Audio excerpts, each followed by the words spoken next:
Welcome to the Y Connect podcast. As the heartbeat of the community, the Y is a connector where people of all ages and walks of life come together to elevate their health, wellness, education, and essential life skills. Hear the stories of impact and join the authentic conversations where together we'll discover the journeys and pathways people take to connect through the Y. Now your hosts, Zarina, Robert, and Allison. Hello, Hi beautiful there. people. Good morning. Good morning. I just saw you guys. 2 days ago. You sure did. Great to see you guys again. Absolutely. Double recordings. I'm love excited about this episode because it's timed perfectly with the fact that the world is celebrating Hispanic Heritage Month. That's right. And the subject matter of today's podcast really applies to that. Yes. Absolutely. So, yeah, Robert, take it away. Absolutely. We have a very special program today, a bilingual connection with caregivers and children. One of the most innovative programs the YMCA of Metro Atlanta offers is the Early Learning Readiness Program, formerly known as ELR. This is a mobile, innovative, evidence-based program in Spanish that serves parents and caregivers and the children under the care age of 0 to 5. ELR has been in existence within RY for more than 10 years, and 99% of caregivers say that ELR program has helped them better understand their role in helping their children develop the skills and knowledge they need to be prepared for kindergarten. Our guests today are Yeni Garcia, Senior Director of Family Services and Strategic Partnerships, and Alma Galeana, an Early Learning Readiness Facilitator. They join us today to share this powerful program. Yeni joined the WISE Early Learning family in 2007 as a recent graduate of Georgia State University's social work program. Throughout her career at the WISE, she has served in many capacities, including family service assistant, parent engagement manager, and director. She is currently the Senior Director of Family Services and Strategic Planning and Strategic Partnerships, leading the team for enrollment and family engagement efforts for Early Head Start, and Early Learning Readiness programs. Alma Galeana, again, is a Early Learning Readiness Facilitator, works within the Fowler Family YMCA, and works with the children and the kids. She began working here very recently, just as of June. So we welcome you both to our program. Thank you. And we are very, very much excited about what you have to share with us today. Yes. Welcome, Yeni and Alma. I'm going to go ahead and start off with my question for Miss Yeni. Yeni, to begin, please share an overview of the Early Learning Readiness Program so our listeners can get an understanding of how it works. Sure. Thank you, Serena. And good morning, everybody, or buenos dias, everyone. The ELR program, as it was shared in the description, is a non-traditional mobile program that we've been offering in the community for the last 11 years. It's a program that has two main goals. The first one is to be able to provide families with the resources and the tools they need to be able to equip them so that they can extend the learning at home and have them be the greatest advocates for the children's education. The second objective that we have within this program is to be able to provide children that have no other opportunity because they either don't have a preschool setting in their community, or they're on the waiting list, or it's too expensive for them to actually engage in a high quality preschool experience, is to provide them with the experiences that are not only age but culturally appropriate, that is going to prepare them to be ready when they leave the program and enter kindergarten or enter pre-K. It's a program that is guided by bilingual facilitators twice a week for 2 hours. We ask our caregivers. And when we talk about caregivers, we're talking about parents. We're talking about the next door neighbor, the older sibling, the grandparent who has the responsibility for taking care of the children. We ask them to commit, just like the regular school year, from August through May, and to bring their children twice a week for 2 hours, where we will have bilingual facilitators that would actually guide them and show them and share information on activities that will support the school readiness skills of their children. And these are activities that if you go to a traditional classroom, the teacher will be conducting those activities with their children. So we start with large group activities, individual activities, just an opportunity to create a learning space where we're able to provide those families with the resources that they need so that those children will be successful once they enter kindergarten. I have witnessed this program on several occasions, and each time I've witnessed it, I come back so deeply inspired, not only by what's happening in the centers with the facilitators and the caregivers, but the community that is created. So, Jenny, I'd love to hear if you're able to share what inspired the Y to begin the Early Readiness Program. So one of the things that we've often heard our CEO state is how we as an association, being in the community for over 160 years, the reason we're still here is because we actually align to what the needs of the community. And honestly, the Latino community in the state of Georgia had a tremendous increase in population since the early 90s. And it could be because of the great demand of labor.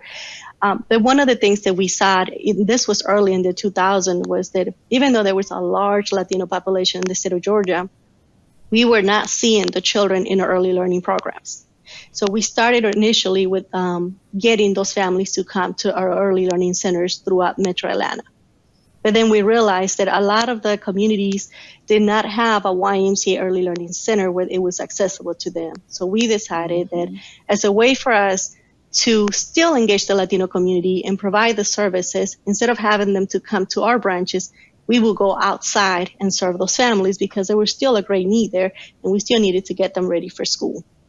So this has been a very long-term initiative that now we're in the second phase where it's like we're going out to provide those services where they're needed instead of asking families to come to our centers because, either the place is not accessible, the hours are not working for them, and, just different barriers that they were facing. So we saw a way to still serve that community outside our walls. Right. Absolutely Beautiful. incredible. Absolutely incredible.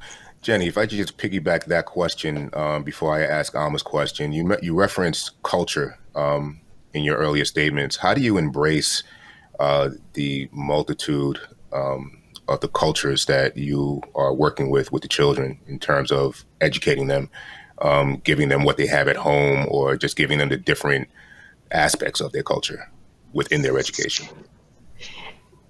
Culture is very important. I think it's crucial for us to constantly talk to our parents about how they are the first and the most important teacher of their children. And that's the thing that when we talked about culturally appropriate is that we often tell our parents, you don't have to speak English to be able to participate in the education of your child. You have already your language. You know how to read. You know how to engage those children on learning activities at home so that you can continue to promote that learning. And I think that's one of the pieces that the program has been very successful. It is that education piece that we have for our caregivers and the fact that we support them in that role by giving them those resources. Even within the Latino community, there's so much diversity. And I can tell you that our facilitators represent so many countries from South America all the way to Mexico, which is very helpful as we're trying to go and serve a community that has families from Honduras, Colombia, El Salvador. It makes it easier for us to be able to, one, identify what is it that they need and how do we support them, but it also gives us feedback on how do we improve our program and how do we serve them better. I love that. Wow. I love that. Alma, this question is for you. Okay. As one of the facilitators who bring this program to the community, describe your experience. Alma, si quieres que te la traduzca o tú estás bien.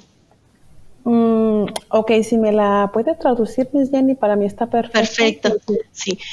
La pregunta es, como una de las facilitadoras que trae este programa a la comunidad, ¿cuál ha sido tu experiencia? Mi experiencia ha sido maravillosa el trabajar aquí en la UAI, porque uno como facilitadora le da a las familias esa oportunidad de trabajar con sus nenes y en español, porque muchas veces a nosotros como latinos, como hispanos, nos da miedo ayudar a nuestros niños por el idioma, pero ahora sí que eso no sea una barrera el idioma, porque nosotros somos latinos, nosotros le podemos hablar en español a nuestros nenes, y eso es algo que ayuda para que los niños también conozcan de nuestro entorno hispano, de nuestra lengua hispana. So I will try to summarize as much as I can. But she said that it's been a wonderful experience to work at the Y and as a facilitator to provide the opportunity for children to work with their caregivers has been wonderful. As a Latina, sometimes we're afraid to engage in the education of our children because we don't speak the language. But it's very important for us to still teach our children to learn about our culture, to learn about our language, and keep that identity. Very nice. That's Very beautiful. nice. Yeah. So, Jenny, with all the great work that you guys are doing with ELR, could you share some of the positive outcomes of the Early Learning Readiness Program? And how do you measure the impact and the effectiveness of ELR on children's readiness for formal education? So I'll start with the positive outcomes.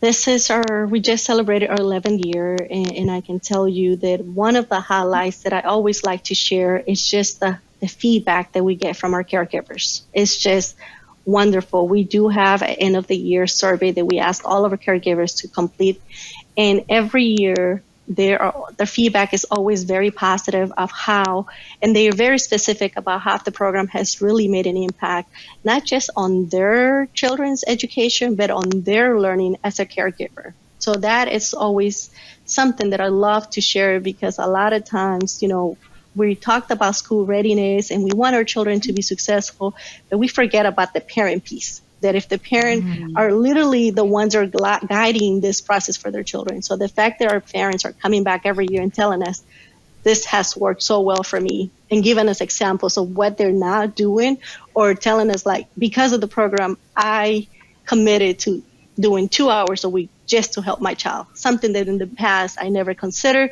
even though I had the time, but I didn't think it was important. So that's one thing that I think has been always a positive outcome. As far as how do we measure the effectiveness, especially when it comes to getting children ready for school, we do have developmental screenings that we conduct at the beginning of the school year and at the end. And we use the results of those screenings to communicate with parents, our caregivers, and identify what are those educational domains that they could be focusing at home. And when we do it at the end of the year, we'll do the same thing. We'll give them information and resources that they can take home during the summer so that they can continue to work. It's always very wonderful to see the parents, excited every week to come back and show us, I did the homework and this is what my child learned, and they'll show it to us. And this is on a weekly basis. So it's the support that is provided to this program. A lot of it comes from the families who have been former participants or they're currently participating in the program, and how this has been very impactful for them and to their children. Nice. I have a question that actually I can address to both of you. And it has to do with the fact that, as I understand it, families that participate in ELR have multiple children that go through the program. So as one child matriculates through the program, then as their next child gets to the right age, all of the family goes through it. And so I'm really curious to hear, what are some of the reasons you think families come back year after year so their child is prepared for kindergarten? And I would, as a former parent, I would let Alma start with this one. Señor Alma, si usted se siente cómoda, una de las razones que de las preguntas que nos están pidiendo es que, ¿cuáles son las razones por las que las mamás o las familias que han tenido niños, varios niños que han participado por nuestro programa, regresan cada año al programa? Ok. Bueno, disculpen. Antes que nada, buenos días a todos. Se me pasó haberles dicho en la primera pregunta, buenos días. Las razones por las cuales regresan las mamás al programa yo voy a hablar de mi punto personal. Yo también fui mamá en el programa, también participé en él, y veo la diferencia que hay entre mis niños Yo tengo 4 hijos. Mi hija mayor no tuvo esa oportunidad de ir a preescolar o ir a algún programa educativo antes de ir a lo que es la escuela. Entonces, yo después llevé a mis otros 2 niños a lo que es el pre-K y vi su avance. Y ahora, cuando tuve a mi bebé, que es la más pequeña, la llevé aquí al programa. Entonces, yo vi mucha diferencia porque les ayuda bastante y es un aprendizaje fenomenal. Ella, antes de cumplir los 3 años, ella ya identificaba la letra de su nombre. No agarraba bien el lápiz, pero ella sabía hacer la inicial de su nombre. Entonces, yo creo que eso es un por qué las mamás regresan, porque ven todo hablé muy rápido. Ven todo ese aporte, ese apoyo que le da uno como facilitadora a sus bebés. Okay. So one of the reasons that well, first of all, she wants to apologize. She didn't greet everybody, so she said good morning to everybody. Buenos días. The first reason that she would like to bring is speak from her own personal experience as a caregiver. As a mom, she was able to see firsthand the difference for her child that participated in the ELR program compared to her other children. She has 4 children, and her oldest daughter did not have an opportunity to attend any type of early learning programs. The second 2, they went to pre-K, and she saw how it was very helpful for them. But it wasn't until she saw that her 4th child that actually participated in the program that she saw the difference in the education that her daughter had before she went into the school system. Her daughter, before the age of 3, she was recognizing letters. She was able to hold her pencil and were able to write her initials. And so she really thinks that the reason caregivers or moms, families come back to the program is because they are able to see everything that the program is contributing to the education of their children. Right. Nice. And would you say that's consistent with what you've heard from other families, Jenny? It is. It's true reflection of the feedback that we get on an annual basis. I do want to add 2 more things to the reasons why they come back. One is that we create an open space where caregivers can come and get the resources and the support. And they actually have facilitators. They're not telling them, hey, I'm an expert. This is how you're supposed to write letters, or this is how you're supposed to sing. So we really work in collaboration with them. And we tell them we're not here as experts. We're here as your partners. And I think that is very important for families to feel that they're coming to a program not to be judged on how they're parenting their children, but coming and know that they're going to get the support that they need. Very important. Yeah. Fantastic. Señora Alma, ¿tiene alguna otra razón por la que quiere comentar? Sí, también porque uno como facilitadora también le da muchos recursos a los papás para que ellos trabajen con sus bebés. Por ejemplo, hay niños que son más pequeños y uno dice, no va a aprender nada. No, claro que aprenden. De ellos de poco a poquito, ellos van aprendiendo. Entonces son muchos recursos lo que a nosotros como facilitadoras de la UAI y del programa Early Learning se les da a ellos para que trabajen con sus bebés, y tenemos así muchos recursos de lo que son bebés, de los niños que ya van de 1 año y medio a 3 y de los de 3 a 4, o sea, son muchos recursos, y es por eso que las mamás se sienten con ese apoyo para que ellas en casita trabajen con ellos, con sus bebés. Okay, I'm going to summarize this as well.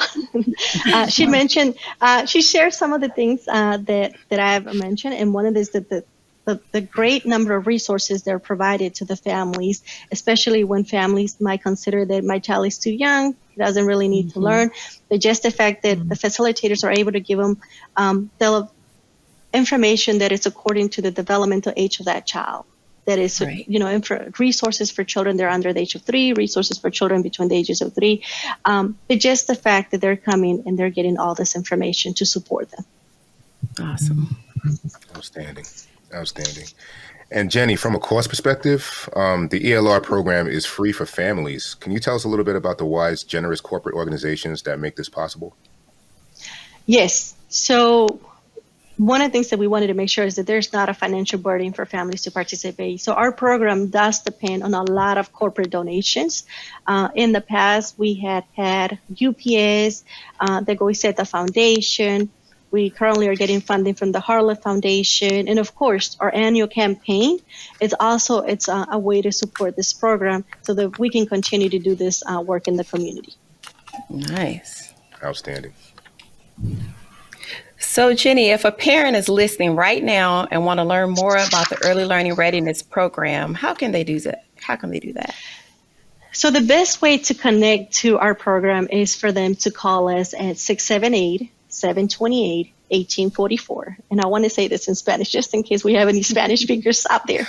Si quieren conectar con nuestro programa, la mejor manera para participar o recibir más informaciones, llamándonos al 678-728-1844. All right. Fantastic. And Jenny, I have another question for you before we go. So I get to work hand in hand with you and see you on a regular basis, and you do a lot of great things in such a large capacity. I know I can call on you anytime here at our Early Learning Center. You're always here to support. What keeps you motivated? What keeps you going? This question always brings me very emotional. And I said, I'm not going to be emotional.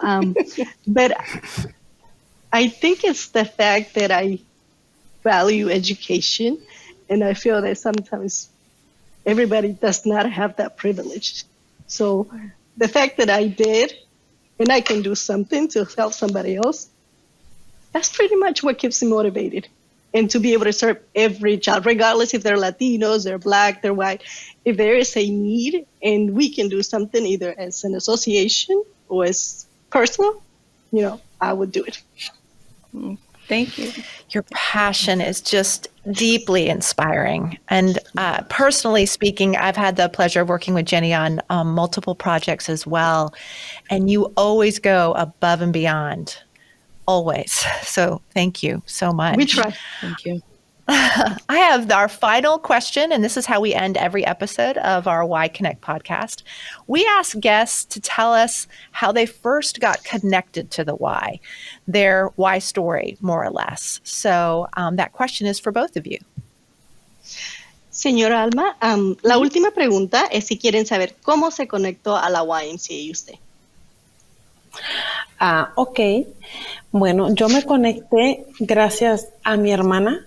Cuando yo tuve a mi última bebé, como se los había mencionado, a la más pequeña, ella me había dicho desde que yo ya estaba a punto de aliviarme, ella me dijo, mira, conozco un programa, ven, te va a interesar, va a ayudar mucho a la bebé. Y yo dije, oh no, está muy pequeña. Entonces yo me esperé hasta que ella tuvo 7 meses. Yo la empecé a llevar gracias a mi hermana, que ella llevó a sus otros niños, y yo miraba cómo mis sobrinos tan pequeñitos y ya sabían algunas cosas, y yo le dije, ¿a poco sí es gracias al programa? Y ella dijo, sí. Entonces yo al verlos a ellos dije, ok, pues yo voy a intentar ver si también le funciona a mi niña. Y sí, gracias a Dios, ella pues estuvo ahí.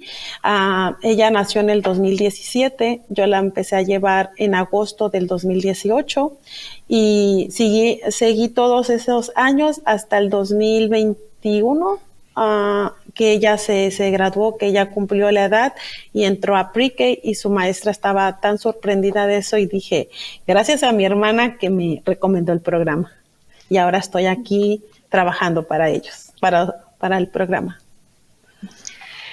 So she was actually pregnant with her youngest child when her sister referred her to the program. Her sister was a participant of the program. But she was like, no, my daughter, even when the baby was born, my daughter's too young. She doesn't need to be there yet. But then I start seeing all the progress that my nephews were having and the things that we're doing at that young age. And I asked my sister, is that really what's coming out of the program? And my sister was like, yes, you need to take her. So I went ahead and brought my daughter when she was 7 months.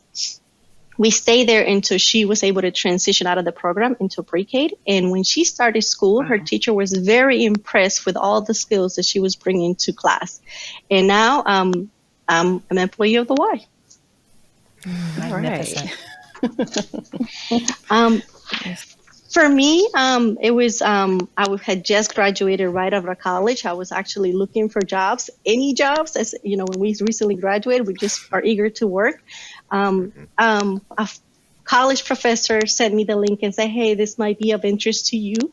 I applied, and I started working at an early learning childcare center in South DeKalb, and since then I have not left the Y. I've been with the Y 16 years, and I think what I love about my job is the fact that I've been able to move through different capacities and serve the families in different capacities. So I have gained so much knowledge, and I feel like I'm more prepared to kind of go out and continue to do this work.